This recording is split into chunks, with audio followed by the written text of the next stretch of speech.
Liz, thanks for joining me today. I want to take you back 4 or 5 weeks because so much has changed in that time. 4 or 5 weeks, you may have been thinking about a whole range of other issues like the National Medicines Policy Review and AMWG and all the other normal issues that the industry works on.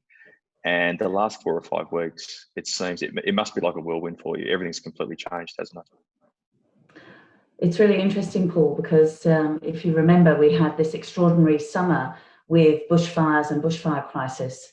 And we were thinking in terms of our response to a crisis was, how can we help those economies and those communities recover from the devastating losses of the bushfire? And then suddenly we're in a whole different kind of crisis where actually the frontline supply of medicines suddenly becomes the most important thing.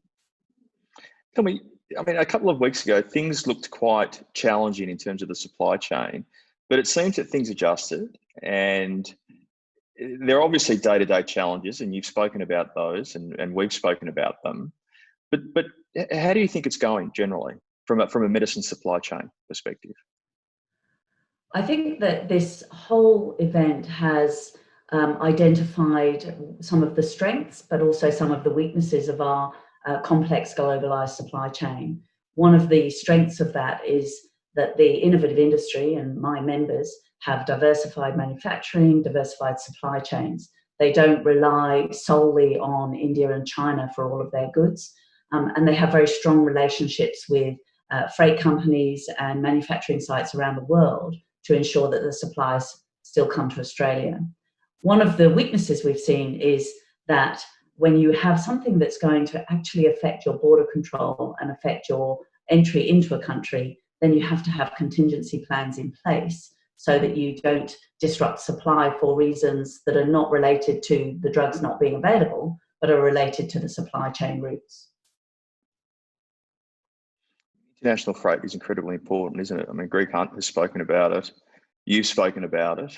I mean, where do you see this going in the next couple of weeks, particularly with the issues around flight crews? I think that we have what seems to be a very effective communications mechanism with the National Cabinet, and I have written to the Prime Minister, and I have written to all of the health ministers and their chief medical officers in the states and territories, reiterating the importance of ensuring those flight routes remain open, ensuring that flight crews are treated with every protection of our frontline health workers so that they can continue to do their job.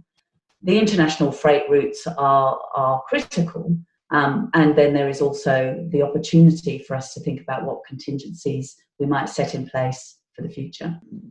Can you describe any of those potential contingencies, and more broadly, I mean, do you anticipate any other particular issues emerging in the next few weeks? I think the biggest issue that might emerge in the next few weeks is this reduction in passenger freight, passenger planes. So as we've described, an awful lot of medical supplies and medicines come through on passenger planes. And we're seeing border controls getting stricter, less and less people coming into Australia, but also less and less people travelling around Australia, which are also an important supply route for medicines. So there needs to be ways that we can transport medicines across our state boundaries and into Australia that may not need to be quite so dependent on passenger planes, if only during the time of the crisis, not necessarily all the time. Liz, you recently, with the GBMA, secured an interim authorisation from the ACCC to collaborate on supply.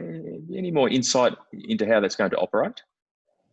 So we have received interim authorisation to work together with the members of GBMA and non-members of both of our organisations if they are willing to participate. How we see this operating is that the TGA is collecting an enormous amount of data on medicine supply, stocks on hand, stocks in Australia, and the supply routes. Those manufacturers, principally generic manufacturers who may rely on a single source of supply, if they are anticipating that supply might be interrupted, then they will work with the innovative medicines manufacturers to see if they can shore up that supply and make sure that those shortages don't actually affect patients in Australia. Great. Thanks, Liz, and thank you for taking the time. I know it's a very busy time, and all the best for the next couple of weeks. Thanks, Paul.